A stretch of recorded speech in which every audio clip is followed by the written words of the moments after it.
මිග්‍රේන් හැදෙන කෙනෙක්ගේ එයාට පොඩ්ඩක් මිග්‍රේන් හැදෙන්න එනකොට සිග්නල්ස් දැනෙනවා.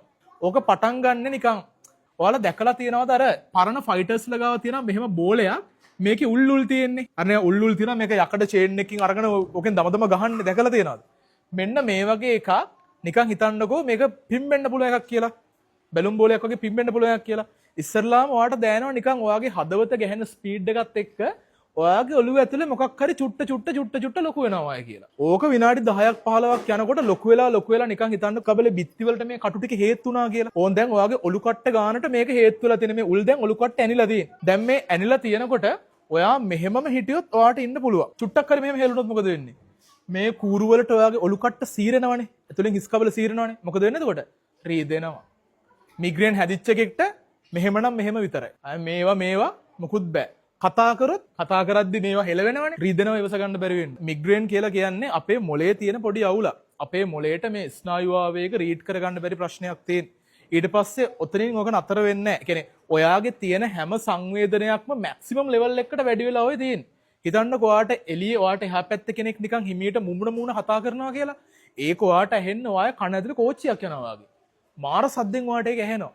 කුරුල්ලෙක් කෑ ගහනවා කියලා හිතන්නකෝ. ඔයාට දරා ගන්න බැරි ලෙවල් එකකින් ඒ සද්ද ඇහෙනවා. ෆෝන් එකේ ස්ක්‍රීන් එකේ ලයිට් එක දිහා බලන්න කියලා ඔයාගේ ඇස් දෙක ගිනි ගන්නවා කියනවා ලයිට් එකට. ඔයාලට බඩගින්නක් හැදුනහම මේ අර බඩ සමහරලාට අර කැළතිලා රිදෙන්නේ.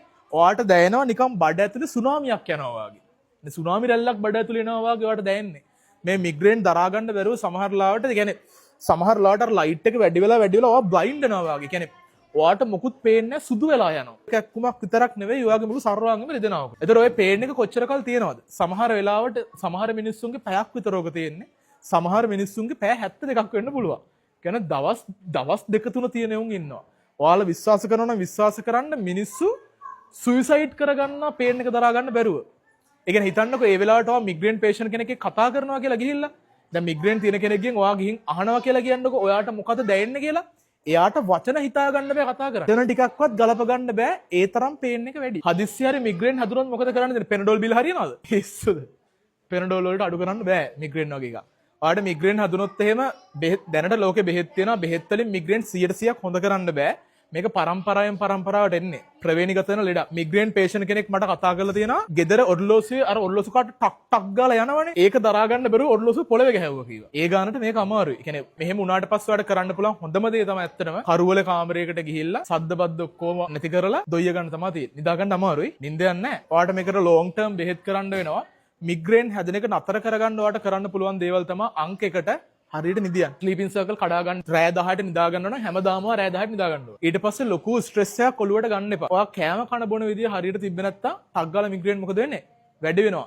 සිගරට්, ඇල්කොහොල් ජීවිතේට පාවිච්චි කරන්න එපා. වැඩි වෙනවා. සහ ඔයාගේ කාගේ හරි යාළුවෙක්ට හරි පාර්ට්නර් කෙනෙක්ට හරි මිග්‍රේන් තියෙනවා නම් ඒ වෙලාවට ගිහිල්ලා හෙලෝ මං වලට වතුර චුට්ටක් දෙන්නද? ඔළුව අත ගන්නද? ඒව කරන්න යන්න එපා. හොඳම දේ. එයාට පාඩු ඉන්න දෙන්න. ඕන හිතන්නකෝ ඔයාගේ සුදු අම්මිට මිග්‍රේන්. පැටි වාගේ ඔළුව අමාරු හොඳ වෙනකම් මං කෝල් එකක් ගන්නද? දෙයි කන පැලෙන්නේ ඊගාට. ඇයි ඒ?